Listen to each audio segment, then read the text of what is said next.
Ստեփանավանի նորակառույց թաղամասի երեխաները տարիներ շարունակ զրկված էին նախադպրոցական կրթություն ստանալու հնարավորությունից։ Մարզին քաջատեղյակ բնակիչների հոգսերը կիսող Կարապետյաններն անտարբեր չմնացին խնդրին։ Ազգային ժողովի նախկին падգամավոր Կարեն Կարապետյանի նախաձեռնությամբ եւ ազգային բարերար Սամվել Կարապետյանի ֆինանսավորմամբ Ստեփանավանի ձախ ափում մեկնարկեց մանկապարտեզի կառուցումը։ Սա Կարապետյանների ընտանիքի հերթական նվերն էր Լոռու մարզին։ Մանկապարտեզի բացման լուրը համախմբել է ստեփանավանցիներին ու բազմաթիվ հյուրերի։ Ձևավորված ավանդույթի համաձայն Ամալիա Կարապետյանի անվան մանկապարտեզի բացմանը մասնակցել են ընտանիքի երջանկահիշատակ հայրը Սարգիս Կարապետյանը եւ ազգային ժողովի նախկին падգամավոր Կարեն Կարապետյանը։ Հայր եւ որդի հերթական ներդրման արդյունքը հպարտությամբ հանձնում են հասարակությանը։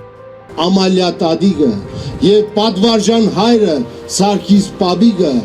այս բարձր գիտակցությամբ դաստիարակեցին տեր կանգնել ազգին, տեր կանգնել պետականությանը, տեր կանգնել հայրենիքին։ Ահա այս ենք ակնկալում մեկ յուրաքանչյուր ծնողից, որ անկախ կրթության որակից ու մագարտակից գիտակցությունը մտցնի, որդիս դու տեր ես այս երկրի։ Մեծ հպարտություն է տեսնել զավակների մեծածավալ ներդրումները հայրենիքում, ասում է Սարգիս Կարապետյանը։ Իր եւ տիկնոջ Ամալիա Կարապետյանի հայրենանվեր գործն այսօր էլ շարունակվում է եւ կշարունակվի այնքան, որքան սերունդները կկրթվեն ու կդաստիարակվեն։ Այս եւ այն 4 կրթարաններում, որոնք կառուցվել եւ կառուցվում են ընտանիքի $5 միլիոն ներդրմամբ։ Կարապետյան ընտանիքի զավակները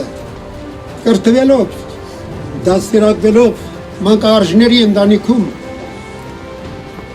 բռնեցին այն ուղին, այն ճանապարհը կյանքի, որը մարդկային է։ Լուսավոր ու շքեղ մանուկների տուն, այսպես են կոչել փոքրիկներն իրենց նոր մանկապարտեզը։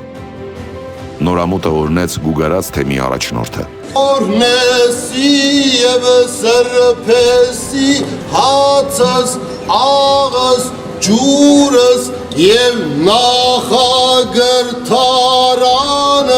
այս նշանա։ Նման հաճելի նվերներ սպասվում են նաև Ալավերդու, Իջևանի ու Սպիտակի երեխաներին։